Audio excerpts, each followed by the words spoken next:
Yang terhormat kepada Ibu Kepala Sekolah beserta Bapak Ibu Guru SD Negeri Pakuljati 1 yang saya hormati. Izinkanlah saya berdiri di sini sebentar untuk menyampaikan beberapa hal mengenai budaya positif kepada Bapak Ibu sekalian, bahwa di sini saya bukan berarti saya itu paling pintar atau saya menggurui, tapi kita di sini sharing ya Bapak Ibu ya tentang budaya positif, untuk karena kita itu diamanahi untuk memaparkan budaya positif ini untuk memenuhi tugas dari calon guru penggerak. Saya mulai ya Bapak Ibu. Nah, di sini kita diamanahi untuk menyebarkan pemahaman dan penerapan pengalaman budaya positif. Tentunya di SD Negeri Pakuljati 1 kita akan menerapkan berbagai budaya positif untuk para siswa dan siswi supaya mereka lebih memiliki karakter yang baik, tentunya dalam karakter yang positif. Nah, di sini ada tujuan pendidikan, di mana menurut Ki Hajar Dewantoro itu tujuan pendidikan adalah menuntut segala kodrat yang ada pada anak agar mereka dapat mencapai keselamatan dan kebahagiaan yang setinggi-tingginya, sehingga mereka itu bisa menjadi manusia sebagai anggota masyarakat. Oleh sebab itu, kita sebagai seorang pendidik hanya dapat menuntun tumbuh atau hidupnya kekuatan kodrat yang ada pada anak, agar dapat memperbaiki lakunya, bukan dari dasarnya. Hidup dan tumbuhnya kekuatan dari kodrat anak tersebut, sehingga kita harus menuntun dari kodrat anak itu, di mana dia tinggal, dari lingkungan dan dari zamannya. Nah, selanjutnya budaya positif ini adalah nilai atau kebiasaan-kebiasaan di sekolah yang berpihak pada murid. Ketika kita berpihak pada murid, maka murid itu akan lebih berkembang untuk menjadi pribadi yang lebih kritis, yang bernalar kritis, kemudian penuh hormat dan tanggung jawab sesuai dengan profil pelajar Pancasila. Jadi mereka dapat meyakini pada diri mereka sendiri apa yang harus mereka lakukan.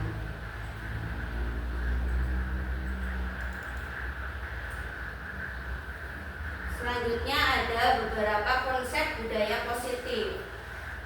Di antaranya yang pertama adalah perubahan paradigma, yang kedua belajar disiplin positif, yang ketiga kebutuhan dasar manusia, yang keempat motivasi perilaku manusia, yang kelima ada restitusi atau posisi kita untuk mengontrol, yang keenam keyakinan kelas, dan yang ketujuh adalah segitiga restitusi. Kita bahas yang pertama terlebih dahulu, yaitu perubahan paradigma belajar. Dalam membangun budaya positif ini, sekolah itu dapat menyediakan lingkungan juga yang positif, yang aman, nyaman, agar siswa itu mampu berpikir, bertindak, dan menciptakan dengan merdeka mandiri, dan bertanggung jawab. Jadi dengan disiplin itu sangat berkaitan dengan adanya peran guru untuk mengontrol dari perilaku setiap siswa yang ada di sekolah.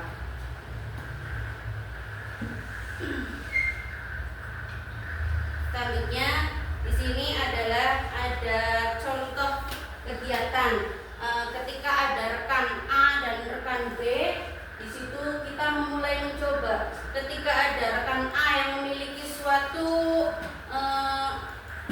yang berharga, kemudian diminta oleh rekan B dengan segala upayanya, bisa dengan membujuk, menghardik, atau mengintimidasi, memarahi, atau menggoda, menggelitik, bahkan menawari Anda uang sekalipun. Pada teman A yang memiliki sesuatu yang berharga itu, dengan segala upaya teman A itu, rekan A itu adalah kita sebagai kontrol diri, sehingga kita mempunyai sesuatu yang berharga itu tidak boleh semena-mena untuk diminta, walaupun dengan berbagai paksaan, bujuk rayu, kemudian sampai kita diberi uang sebesar apapun. Ketika kita memiliki sesuatu yang berharga, itu tidak bisa dengan mudah kita lepas begitu saja untuk orang lain.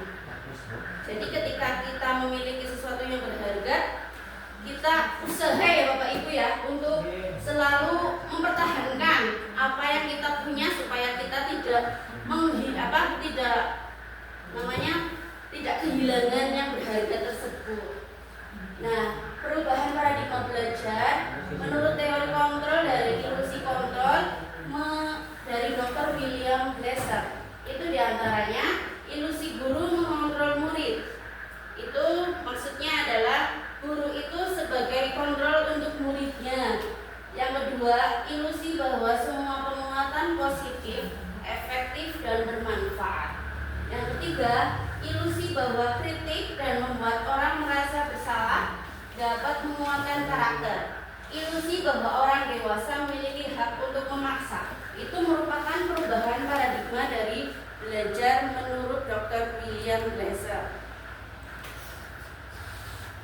Selanjutnya, yang kedua adalah disiplin positif. Apa sih makna dari disiplin? Kita tahu, kita sering mengucapkan kata-kata disiplin. Nah, pengertian dari kata disiplin tersebut berasal dari bahasa Latin, yaitu disciplina, ya, yang berarti belajar. Makna asal dari kata ini berkonotasi dengan disiplin diri dari murid-murid Socrates dan Plato. Jadi disiplin diri membuat orang menggali potensinya untuk menuju sebuah tujuan, cita-cita, apa yang dia hargai. Kemudian dalam budaya kita, makna kata disiplin itu berubah menjadi sesuatu yang dilakukan oleh seseorang atau sekelompok untuk mendapatkan suatu kepatuhan, suatu kedisiplinan, dan cenderung umum untuk menghubungkan kata disiplin dengan ketidaknyamanan, bukan dengan apa yang kita hargai atau pencapaian suatu tujuan mulia. Itu adalah kata disiplin. Berarti kita belajar untuk berubah menjadi perilaku-perilaku yang lebih baik. Selanjutnya, disiplin dapat melatih kemampuan untuk memerintah diri sendiri dalam mengontrol atau mengkondisikan diri, menguasai diri untuk memilih tindakan yang mengacu pada nilai yang kita hargai dengan penuh tanggung jawab tanpa perintah orang lain. Jadi kita bisa mengontrol diri kita sendiri tanpa diperintah oleh orang lain. Nilai-nilai yang kita hargai di situ adalah nilai kebajikan atau sifat positif manusia yang merupakan tujuan mulia yang ingin dicapai setiap individu, yaitu nilai-nilai yang tertanam dalam profil pelajar Pancasila.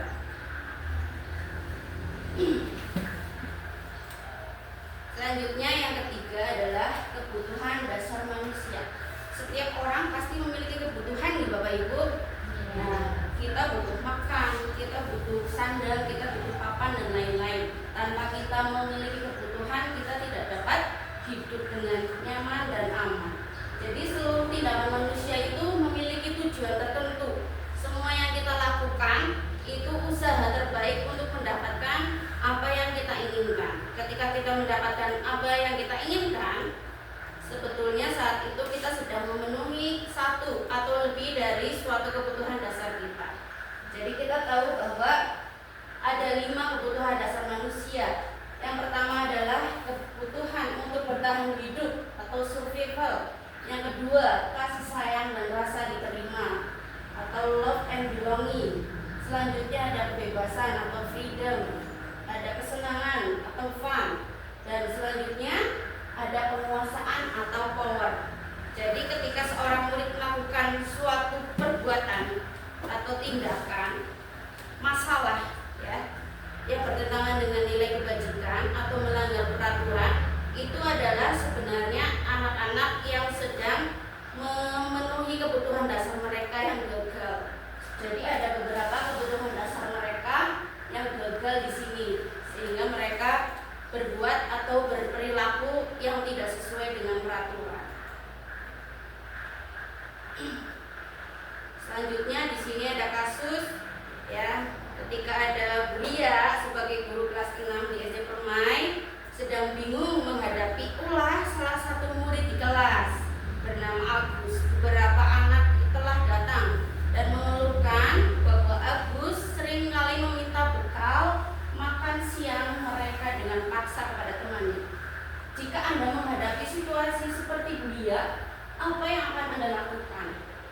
Anda, kira-kira apa alasan Agus melakukan hal itu? Ya, jadi Bapak Ibu, ini ada kasus di mana si Agus itu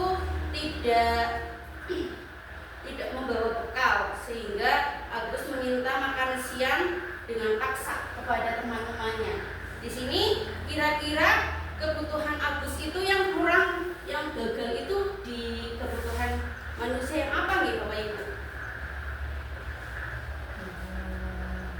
Nah, di sini dalam konteksnya penerapan disiplin positif.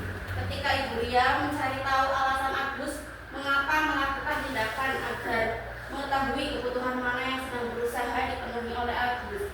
Jadi ada 5 tadi kebutuhan manusia.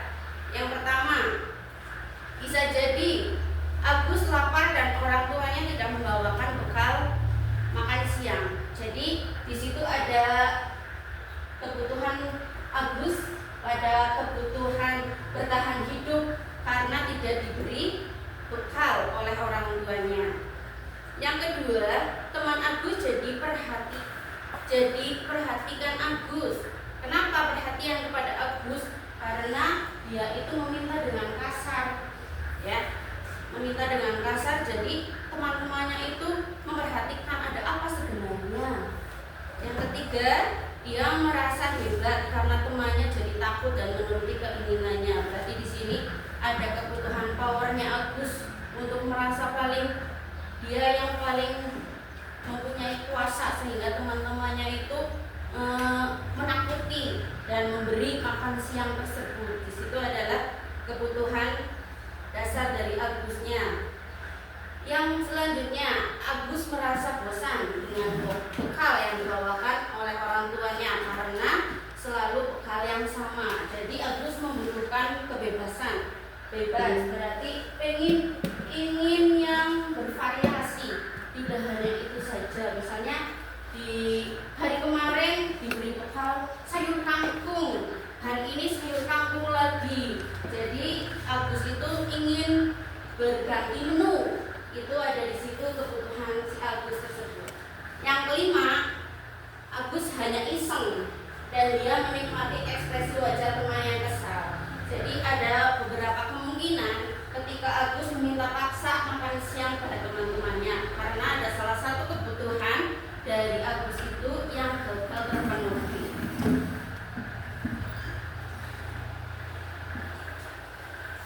Nah, selanjutnya adalah hukuman dan sanksi atau konsekuensi. Jadi ketika kita menerapkan hukuman atau sanksi atau konsekuensi, itu di situ ada motivasi yang identitasnya gagal dan juga ada identitasnya sukses. Ketika guru itu melakukan hukuman, otomatis guru itu lebih kepada fisik dari murid tersebut. Misalnya di dalam hukuman, sesuatu yang menyakitkan harus terjadi. Ketika ada anak yang terlambat, misalnya suruh mengelilingi lapangan 5 kali, itu adalah hukuman yang berkaitan langsung kepada fisik anak tersebut dan menyakiti anak. Kemudian di identitas suksesnya atau di disiplin, antara konsekuensi dan restitusi itu agak mirip. Ketika dengan konsekuensi itu sesuatunya harus terjadi.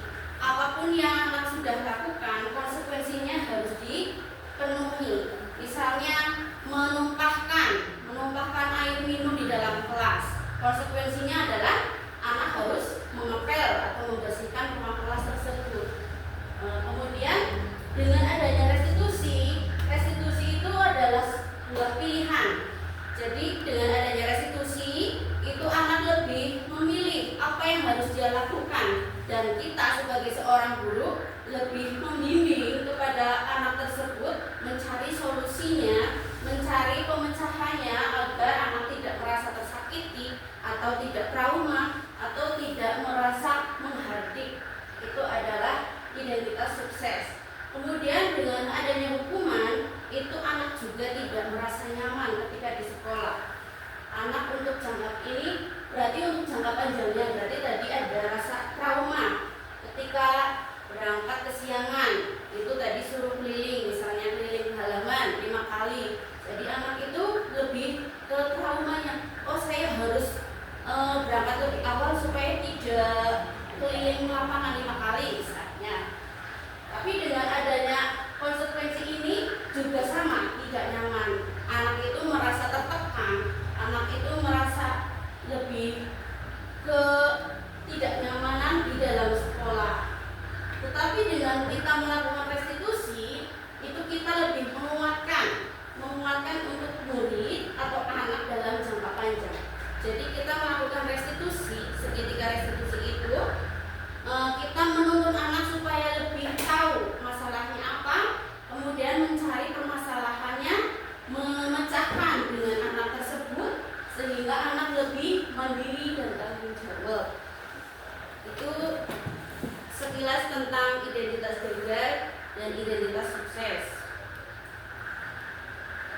Selanjutnya adalah semua perilaku memiliki tujuan. Jadi apa yang tadi di awal sudah dikatakan bahwa setiap anak pasti berperilaku. Ada yang berperilaku baik dan ada yang berperilaku tidak baik. Itu pasti memiliki tujuan tersendiri. Yang pertama ada motivasi eksternal. Jadi motivasi eksternal itu bisa terdiri dari dua hal yang bisa membuat anak itu termotivasi untuk melakukan sebuah disiplin. Contohnya, ketika motivasi eksternal atau dari luar, itu anak termotivasi, terdorong untuk menghindari ketidaknyamanan atau hukuman tadi. Jadi dari motivasi dari luar, itu anak menghindari supaya tidak terkena hukuman. Yang kedua, motivasi eksternalnya adalah agar anak tersebut mendapatkan imbalan atau hadiah. Jadi ketika di dalam kelas kita pasti sering, misalnya siapa yang mau maju nanti dapat bintang. Itu juga kurang tepat karena memotivasi anaknya dari luar supaya saya dapat bintang, jadi maju terus bintangnya supaya banyak. Nah, jadi ketika tidak dapat bintang dia tidak mau maju. Nah, itu adalah motivasi eksternal. Kemudian yang paling disayangkan itu adalah motivasi internal. Jadi anak itu dibimbing untuk menciptakan sebuah tujuan disiplin positif untuk menghargai dirinya sendiri, dan dia meyakini bahwa ada tanggung jawab yang harus dia lakukan. Jadi tidak semerta-merta dia melakukan tugas atau mengerjakan tugas itu tidak karena imbalan atau karena hal yang lain. Jadi untuk menghargai diri sendiri. Selanjutnya adalah, kita berlatih. Kita menentukan hukuman atau konsekuensi. Dari bacaan ini nanti Bapak Ibu bersama saya juga itu menentukan mana yang hukuman dan mana yang konsekuensi. Di sini ada beberapa ya. Yang pertama, lari mengelilingi lapangan basket 2 kali karena terlambat hadir di sekolah. Kira-kira apa nih Bapak Ibu? Hukuman. Kenapa hukuman nih? Karena betul. Karena guru itu memandang lebih fisiknya. Jadi anak harus berlari 2 kali karena terlambat. Yang kedua, membersihkan coretan yang dibuatnya di meja tulis. Hukuman atau konsekuensi? Konsekuensi, betul. Yang ketiga, murid diminta untuk push up 15 kali karena tidak menggunakan masker ke sekolah. Konsekuensi atau hukuman? Hukuman. Iya, hukuman. Kemudian menggantikan kertas tugas teman yang telah dicoret-coret. Konsekuensi. Selanjutnya berjemur di lapangan basket pada pukul 12 siang. Lagi panas-panasnya nih Bapak Ibu, karena ngobrol dengan teman. Kira-kira apa nih? Hukuman. Selanjutnya, murid diminta bertelanjang kaki sepanjang hari karena tidak menggunakan sepatu warna hitam sesuai peraturan sekolah. Hukuman. Selanjutnya, berdiri di depan kelas sambil mengangkat kaki satu karena tidak bisa menjawab pertanyaan. Hukuman atau konsekuensi? Hukuman. Coba kita cek apakah betul semua? Ya. Jadi yang sudah Bapak Ibu jawab itu sudah tepat antara hukuman dan konsekuensi. Selanjutnya adalah restitusi atau posisi kontrol guru. Untuk posisi kontrol guru itu ada 5, yaitu posisi sebagai penghukum, yang kedua pembuat rasa bersalah, kemudian ada posisi sebagai teman, yang keempat posisi sebagai pemantau, dan yang kelima posisi sebagai manajer. Yang pertama, penghukum tadi ya. Ketika penghukum berarti Bapak Ibu guru itu selalu membuat hukuman atau yang lebih ke fisik anak tersebut sehingga anak merasa tidak nyaman di dalam kelas maupun di dalam sekolah. Contohnya di sini ada beberapa pernyataan yang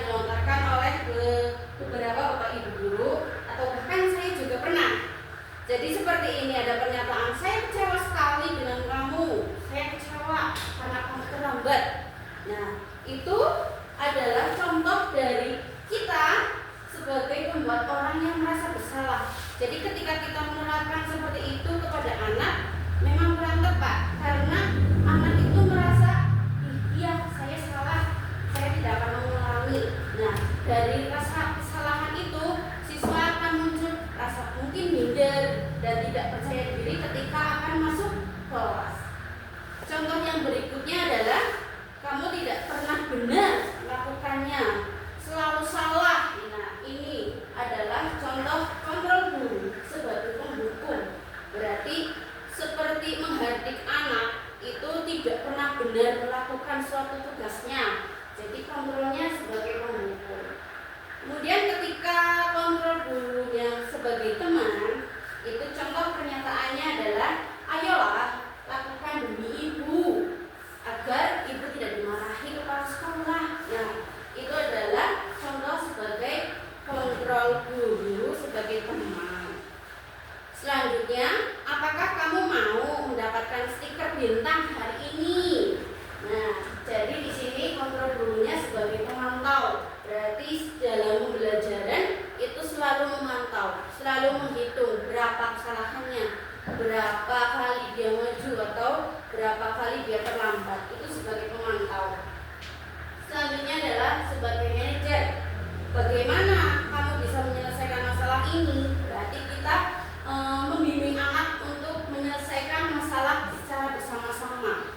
Jadi dibimbing supaya anak itu lebih berpikir kritis untuk menyelesaikan masalah yang dia hadapi. Selanjutnya ada penghukum. Kamu selalu paling terakhir. Ya, itu contoh dari kontrol guru sebagai penghukum. Kamu selalu yang paling terakhir. Kamu lagi. Itu adalah contoh sebagai penghukum. Selanjutnya di sini ada beberapa kasus yang ada di slide. Kasus yang pertama adalah ketika hari Senin Pak Harun itu tidak masuk sekolah. Kemudian Pak Harun merupakan guru matematika dan saat itu Bu Wati menggantikan Pak Harun. Bu Wati baru 1 tahun menjadi guru SMP. Beberapa murid perempuan Vivi dan Natali mengetahui hal ini dan tidak mengindahkan kehadiran Bu Wati. Bu Wati mencoba menyapa Vivi dan Natali dengan ramah sambil mengingatkan untuk tetap fokus pada tugasnya. Ayolah, tugasnya dikerjakan. Nanti ibu ditegur bapak kepala sekolah. Kalau kalian tidak mengerjakan tugas, tolong bantu ibu ya. Namun Vivi dan Natali itu tetap malah jadi tertawa. Ah ibu, santai aja. Mereka tetap tidak mengerjakan tugas dan malah ngobrol. Nah, dari kasus ini, jadi Ibu Wati itu memiliki posisi kontrol kepada Natali dan Vivi. Itu contoh sebagai teman. Karena di dalam kata ini, ayolah tugasnya dikerjakan, nanti ibu ditegur bapak kepala sekolah. Jadi kalau ada kata seperti itu, mereka juga kurang menghargai kepada guru, karena mereka menganggap bahwa guru yang menggantikan itu adalah sebagai temannya. Selanjutnya, di sini ada kasus antara Anto dan Dino. Anto dan Dino itu sedang bermain bersama di lapangan basket dan tiba-tiba terlibat dalam sebuah pertengkaran adu mulut. Dino menjadi emosi dan mengadakan kontak fisik, menarik kemeja Anto dengan kasar sampai 3 anjingnya terlepas. Pada saat itu, guru piket langsung melerai mereka dan membawa mereka ke ruang kepala sekolah, yaitu Ibu Suti. Sebagai kepala sekolah berupaya menenangkan keduanya, terutama Dino. Dino, sepertinya kamu saat ini sedang marah sekali. Mendengar itu, Dino pun mengalir bercerita tentang kesalahan hatinya. Ibu Suti pun melanjutkan bahwa membuat kesalahan adalah hal yang manusiawi dan bahwa mempertahankan diri adalah hal yang penting. Namun meminta Dino untuk memikirkan cara lain yang mungkin lebih efektif, karena saat ini Dino berada di ruang kepala sekolah. Ibu Suti melanjutkan pertanyaannya tentang keyakinan sekolah yang disepakati kepada Dino. Kemudian, serta apakah Dino bersedia memperbaiki kesalahan yang telah dilakukan terhadap Anto, Dino pun akhirnya perlahan mengangguk. Kemudian Ibu Suti balik bertanya kepada Anto, hal apa yang bisa dilakukan Dino untuk memperbaiki masalah? Kemudian Anto juga menjawab, saya perlu kancing saya diperbaiki, Bu. Ibu saya akan sangat marah kalau melihat kancing baju saya sampai copot 3 kancing begini. Ibu Suti pun kembali bertanya ke Dino, apakah yang akan dia lakukan untuk menggantikan 3 kancing Anto yang terlepas. Kemudian Dino sejenak berpikir, namun menjawab, wah tidak tahu Bu, saya lem kembali mungkin ya. Ibu Suti berpikir sebentar dan menanggapi, kalau dilem akan mudah terlepas kembali. Bagaimana kalau kamu menjahitnya saja? Bersediakah kamu?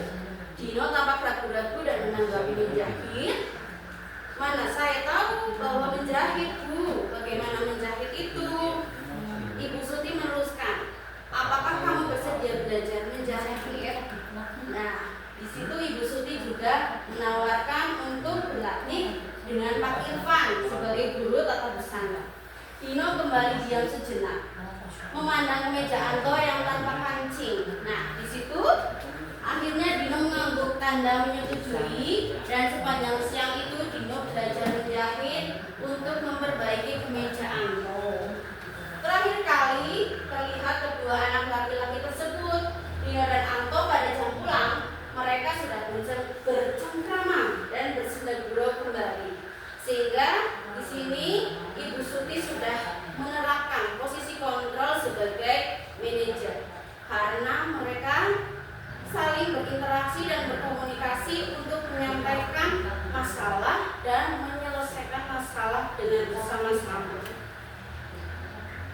Nah, di sini adalah penjelasan dari posisi kontrol guru, di mana tadi motivasi itu ada yang identitasnya gagal dari luar, ada juga identitasnya berhasil atau sukses yang dikontrol dari luar atau eksternal. Kemudian ada identitas berhasil atau sukses yang dikontrol dari dalam diri. Nah, ketika menghindari hukuman, guru itu sebagian bisa berkata dengan menghardik, menunjuk-nunjuk. Nah, ini yang sering biasa kita temui, ya, menghardik, menunjuk, menyakiti atau menyindir. Itu masuknya ke penghukum. Jadi ketika ada guru menunjuk-nunjuk serta berkata seharusnya kamu berangkat jam 7 bukan jam 7.30 misalnya, itu lebih ke membuat merasa bersalah. Kemudian ketika menjadi posisi sebagai teman, berarti membuat alasan-alasan untuk muridnya. Jadi membuat alasan agar tidak terkena hukuman.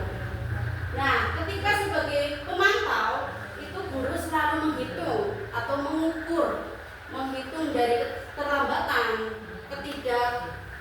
selesainya tugas dalam kelas, itu selalu menghitung dan mengukur.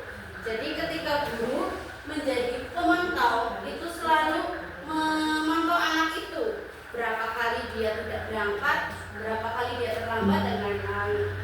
Nah, identitas yang berhasil atau sukses atau yang berasal dari motivasi diri sendiri itu adalah kita sebagai seorang guru, lebih tepatnya menjadi posisi kontrol sebagai manajer.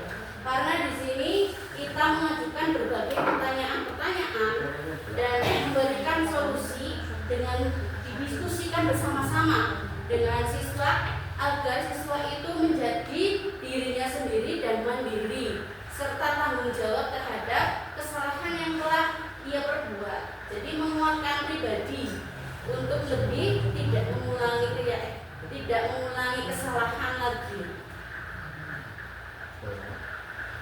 Selanjutnya adalah keyakinan kelas.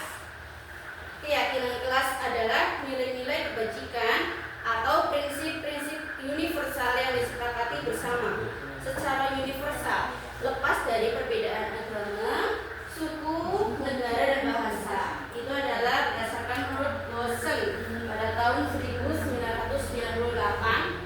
Jadi suatu keyakinan itu akan lebih memotivasi seseorang dari dalam atau intrinsik. Seseorang itu lebih bersemangat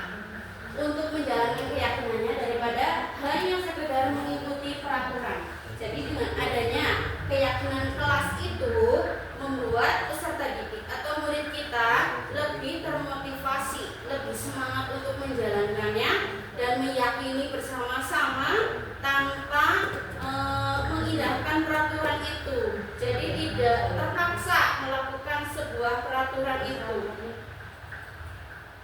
Nah, di sini ada lingkaran yang saling berkaitan dari peraturan kelas. Peraturan kelas itu dibuat tidak dilakukan dengan murid, sehingga peraturan itu lebih ke hukuman atau sanksi.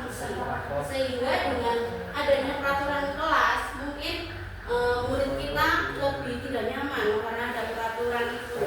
Jadi kita buatlah sebuah keyakinan kelas.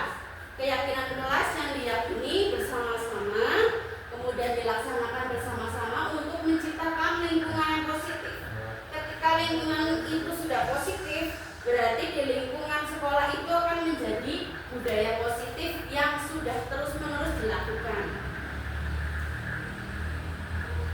Ya, ini adalah contoh peraturan dan keyakinan kelas atau nilai kebajikan yang dituju. Jadi kalau peraturan itu lebih spesifik, lebih ke khususnya, contohnya selalu kembalikan buku ke tempatnya. Sehingga kalau keyakinan kelas itu lebih ke tanggung jawab. Berarti dia meyakini bahwa kalau sudah meminjam buku di perpus itu harus dikembalikan. Itu adalah rasa tanggung jawab yang dimiliki anak. Yang kedua, dilarang mengganggu orang lain. Ini adalah contoh dari peraturan. Kita buat keyakinan kelasnya yaitu dengan menghormati orang lain dan diri sendiri. Jadi dengan adanya keyakinan kelas itu diyakini bahwa semua siswa dan guru juga meyakini adanya keyakinan kelas atau nilai kebajikan yang akan dituju. Selanjutnya, dilarang melakukan kekerasan. Kalau dalam peraturan itu biasanya kita menggunakan kalimat yang negatif seperti dilarang, tidak boleh, jangan gitu. Sedangkan dengan keyakinan kelas itu bersifat universal. Jadi menggunakan kalimat-kalimat yang positif. Nah, di sini dilarang melakukan kekerasan. Di dalam keyakinan kelas itu diganti menjadi menghormati orang lain atau keselamatan.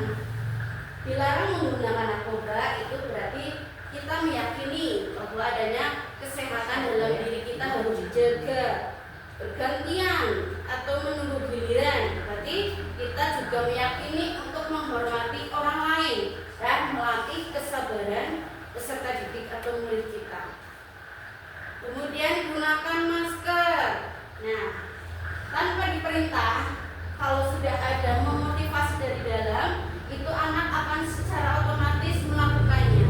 Dan itu maksudnya adalah kesehatan dan keselamatan. Jangan berlari di kelas atau koridor. Berarti di dalam keyakinan kelas itu ada keselamatan dan keamanan. Nah, ini adalah langkah pembentukan keyakinan kelas. Jadi dalam keyakinan kelas itu tadi bersifat lebih abstrak daripada peraturan yang lebih rinci dan konkret atau bersifat universal. Keyakinan kelas itu berupa pernyataan universal yang secara umum, kemudian dibuat dalam bentuk kalimat positif. Keyakinan kelas hendaknya tidak terlalu banyak, cukup hanya misalnya 7 atau 6, sehingga anak itu lebih mudah memahami. Dan kalau ketika kebanyakan, anak juga akan bingung. Selanjutnya, keyakinan kelas sebaiknya sesuatu yang dapat diterapkan di lingkungan tersebut. Semua warga kelas ikut berkontribusi dalam pembuatan keyakinan kelas. Misalnya lewat surat pendapat, atau kita meminta setiap anak menuliskan apa yang mereka inginkan atau harapkan untuk menjadi keyakinan kelas. Selanjutnya, bersedia meninjau kembali keyakinan kelas dari waktu ke waktu. Jadi tidak hanya kita buat saja, tetapi kita meninjau, mengevaluasi apakah berjalan atau tidak. Selanjutnya adalah segitiga restitusi. Nah, setiap murid, ketika kita menghadapi murid pasti banyak yang memiliki masalah.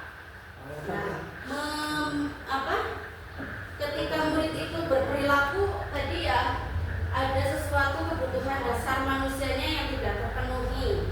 Nah, di dalam segitiga restitusi ini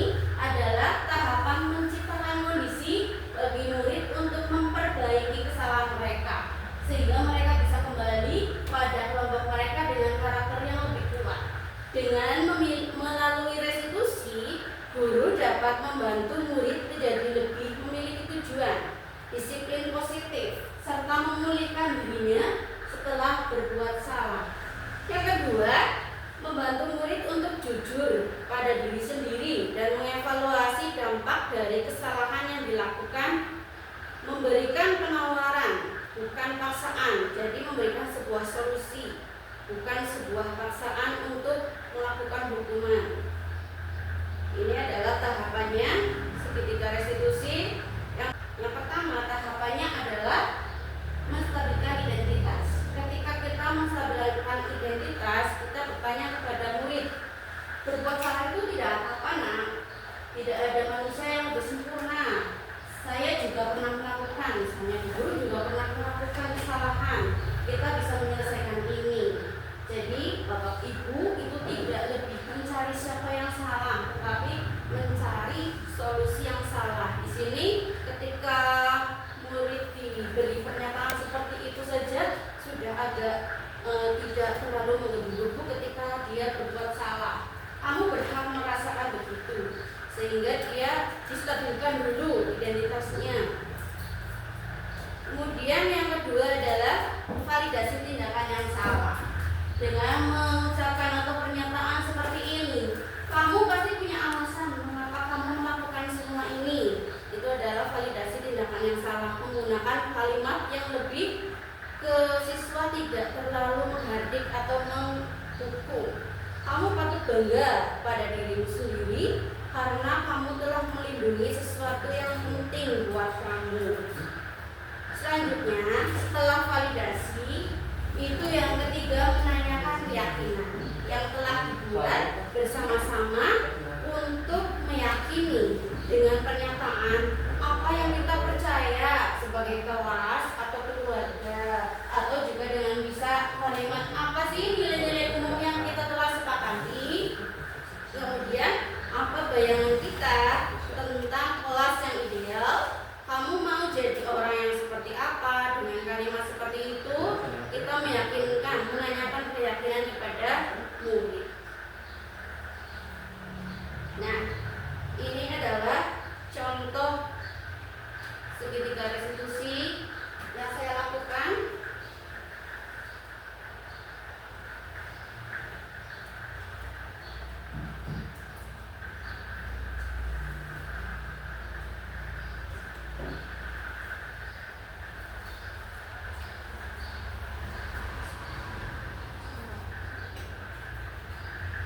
Ada masalah apa sama berdekat? Iya bu, saya bisa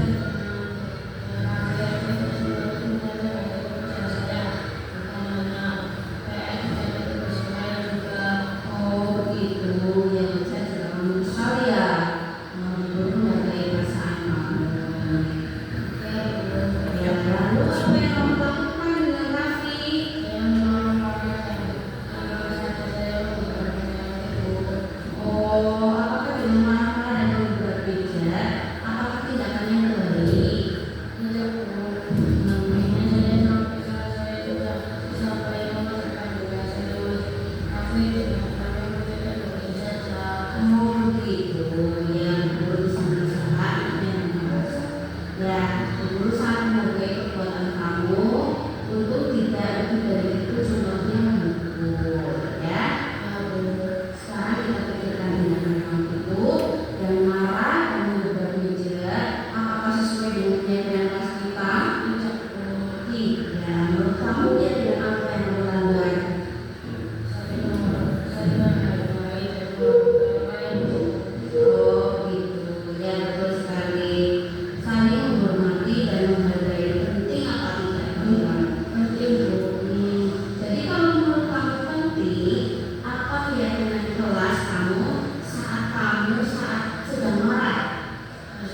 yang saya lakukan di kelas.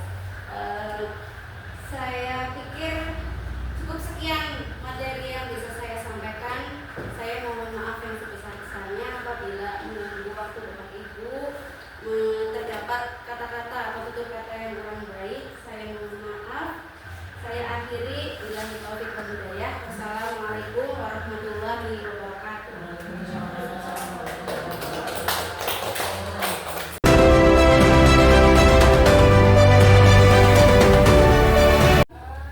Assalamualaikum warahmatullahi wabarakatuh.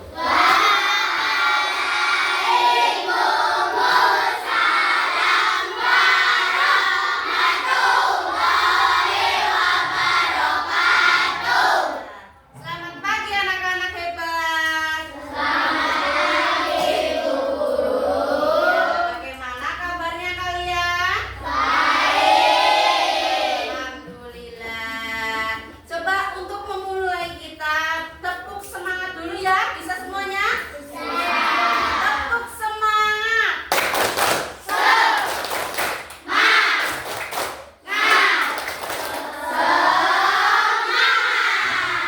Pintar, hebat semuanya.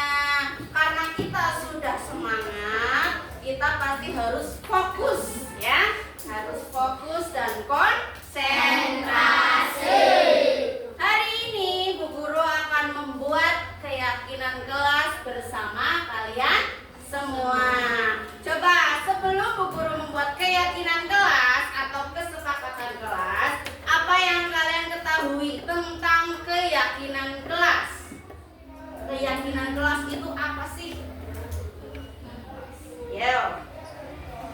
Keyakinan kelas itu apa?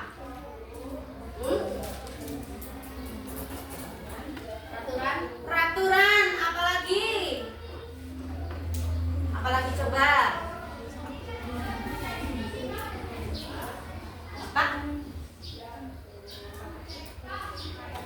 Tata tertib. Oke, pintar. Tetapi tadi ada yang menjawab peraturan, tata tertib dan lain-lain. Kita akan membahas itu dulu ya. Jadi, kalau peraturan dan kesepakatan kelas itu ada perbedaannya ya. Kalau peraturan sekolah ya, kalian ikut disertakan membuat apa tidak? Peraturan sekolah berarti kalian disertakan berkumpul seperti ini, diikutkan untuk membuat peraturan itu enggak?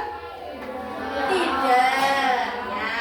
Terus kalau peraturan ada hukuman atau sanksi atau tidak kalau yang melanggar? Tata tertib juga ya. Sama ya, kalian diminta untuk usul pendapat tidak membuat tata tertibnya? Tidak. Nah, perbedaannya kalau kesepakatan kelas itu kita membahas bersama-sama. Yaitu kita meyakini bersama-sama bahwa kita harus melakukan disiplin positif. Jadi kalau keyakinan kelas atau kesepakatan kelas itu kalian ikut bersama untuk membuat bersama-sama ya, dan kalian dilibatkan secara langsung untuk memberikan pendapat ya. Itu kesepakatan kelas. Jadi semua yang ada di kelas ini itu meyakini dan meyakini kesepakatan kelas. Jadi kamu sudah yakin, misalnya ya datangnya tepat waktu, berarti kamu harus yakin kalau berangkat sekolah itu tidak terlambat, bahwa kamu sudah tertanam dalam diri kamu berangkat sekolah tidak boleh terlambat. Disiapkan dari rumah harus berangkatnya lebih awal. Jadi itu kalian sudah meyakini, sudah tertanam dalam hati kalian bahwa berangkat sekolah itu harus lebih awal ya, tidak ada yang mengekang ya. Jadi kalian itu merasa yakin dan percaya bahwa keyakinan kelas yang kalian buat bersama-sama itu untuk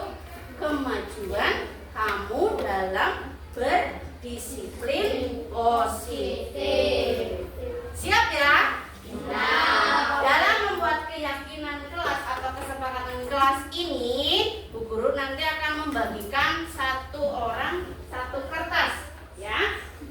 Kemudian kamu tulis di sini satu apa yang kalian inginkan untuk menjadi kesepakatan kelas. Nah, kesepakatan kelas ini menggunakan kata-kata yang positif, ya. Tidak boleh kata yang negatif. Boleh misalnya nulis 2, boleh, ya.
ini bersama-sama. Di sini sudah banyak sekali. Wah, banyak sekali yang nulis ini. Ada yang lebih dari satu, ada yang dua, ya. Coba dari yang kalian tuliskan, ada tidak yang mau maju membantu Bu Guru membacakan salah satunya? Ya. Ya, tapi gantian. Satu dulu. Ya. Ya, Mas Aka. Coba dibacakan dulu di sini. Tidak boleh makan atau minum di kelas. Tidak boleh makan atau minum di kelas. Terus Membuang sampah pada tempatnya. ya. Berangkat tepat waktu. Ada lagi? Disiplin waktu, tidak mengejek teman. Iya, tidak mengejek teman. Ya, terima kasih Mas Aska sudah membantu membacakan. Ada lagi? Ya, boleh sini Mas Dian. Ya. Yang belum dibaca ya. Boleh. Tidak boleh menyontek. Tidak boleh menyontek. Terus apa lagi? Membuang sampah pada tempatnya. Buang sampah pada tempatnya. Berangkat lebih awal dan buanglah sampah pada tempatnya. Ya, terus ini. Menghormati bapak dan ibu guru. Berangkat sekolah lebih pagi. Tidak boleh membeli teman. Iya, terima kasih Mas Aska sudah membantu membacakan. Nah, Mas Dian ya? Iya. Bu gurunya lupa. Ingatnya Mas Aska terus ini, yang hebat sekali.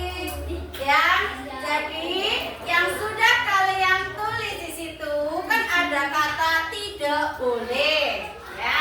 Nah, di situ ada kata negatif, ya, karena tidak boleh. Kalau keyakinan kelas atau kesepakatan kelas itu harus menggunakan kalimat yang positif. Contohnya ini tadi, tidak boleh makan atau minum di kelas. Berarti nanti kita rubah ya menjadi kalimat yang lebih positif lagi. Ya, kira-kira apa? Tidak boleh makan atau minum di kelas. Diubah menjadi kalimat yang lebih positif. Ya. Kira-kira apa kalimatnya? Jangan ada kata tidak boleh. Kata negatif itu tidak boleh, jangan, ya. Itu kalimat negatif. Tidak boleh makan atau minum di kelas. Berarti kalimat positifnya dilarang, itu juga termasuknya kalimat negatif. Ya, berarti kalau kalimat itu dibuat kalimat positif, apa?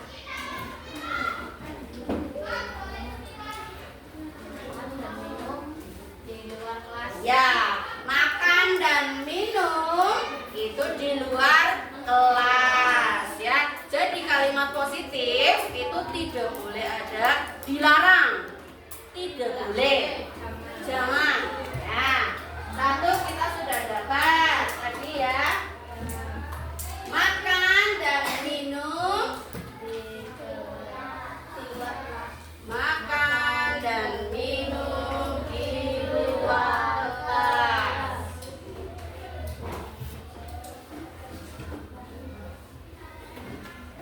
Nah, sepakat ya? Berarti ini ya, makan dan minum di luar kelas. Kalian yakin bahwa makan dan minum itu harus di luar kelas?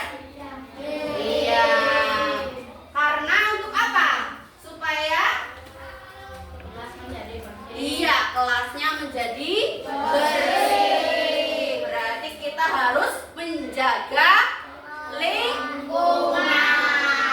Ya, menjaga lingkungan. Tadi ada yang sama juga, ya. Tadi tidak boleh makan atau minum di kelas. Ini sama.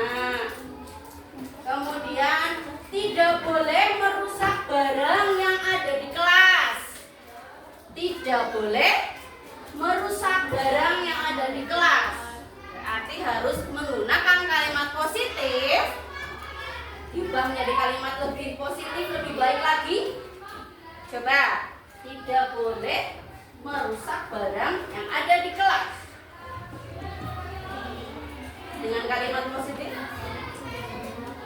apa, Mas?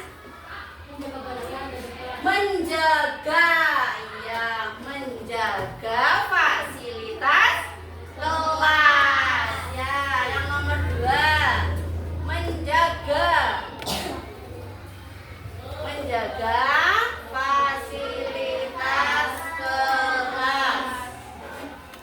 Iya, kita harus menjaga fasilitas kelas agar kita dapat menggunakannya dengan baik. Betul. Ada lagi, berangkat sekolah harus tertib. Tidak boleh terlambat. Tidak boleh terlambat. Nih. Ada lagi, tidak boleh berkata kasar. Tidak boleh membuang sampah sembarangan. Tidak boleh membuli sesama teman. Ini, tidak boleh membuli sesama teman. Tadi kan tidak boleh ya. Berarti harus diubah menjadi kalimat yang lebih positif, menjadi apa? Berteman dengan teman. Berteman dengan teman. Atau ada lagi? Kita harus saling, iya, saling menghargai dan menyayangi. Ya, kita sudah dapat 3. Saling menghargai dan menyayangi. Nah, kemudian tadi tidak boleh datang terlambat, tidak boleh terlambat sekolah. Nih, tidak boleh membuang sampah, tidak boleh datang terlambat. Tidak bolehnya ya Berangkat tepat waktu. berangkat tepat waktu, atau dengan kata lain apa? Ada yang bisa menambahkan? Disiplin. Iya, disiplin waktu. Ya, jadi kalau disiplin waktu itu kita datang lebih awal, kita mengerjakan tugas sesuai apa yang sudah diperintahkan Bu Guru, ya. Harus sesuai. Kalau tugasnya hari ini, berarti dikumpulkannya hari ini, ya. Kalau tugasnya untuk besok, ya dikumpulkan besok. Disiplin waktu. Ada lagi, tidak boleh membuang sampah sembarangan. Membuang sampah pada tempatnya. Apa? Sampah pada tempatnya. Membuang sampah pada tempatnya. Betul. Kita tulis di sini sebagai kesepakatan kelas. Membuang sampah pada tempatnya. Ya. Ada lagi nggak di sini? Tidak membuli, sama tadi sudah ya. Berangkat sekolah tepat waktu. Menghormati bapak ibu guru.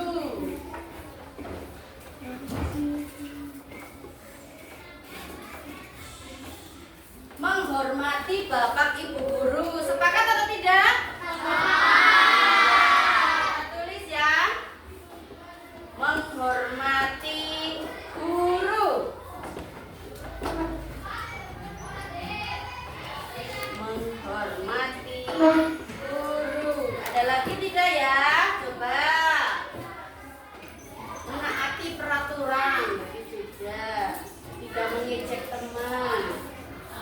Tidak mengejek teman. Tidak membuli, sama ya? Maksudnya ke apa? Keyakinan apa? Iya, saling menghargai dan menyayangi. Pintar. Tidak boleh menyontek. Nah, tidak boleh menyontek. Supaya jadi kalimat positif, Mengerjakan tugas dengan sendiri. iya, berarti kalau mengerjakan tugas sendiri kita itu jujur apa tidak?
kelas bersama-sama dengan guru, berarti kalian juga harus sepakat ya bahwa ada keyakinan kelas yang sudah kita buat. Sehingga dengan adanya keyakinan kelas, kalian bisa lebih disiplin lagi, lebih baik lagi.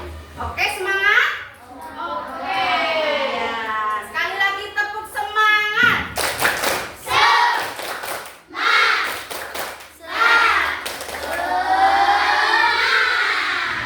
Iya, Bu Guru akhiri ya. Bu Guru ucapkan terima kasih karena kalian sudah ikut dan mau untuk bermusyawarah keyakinan kelas.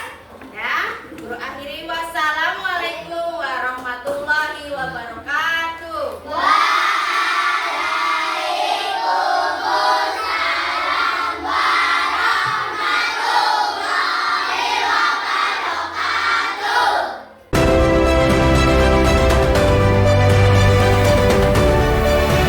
Assalamualaikum warahmatullahi wabarakatuh.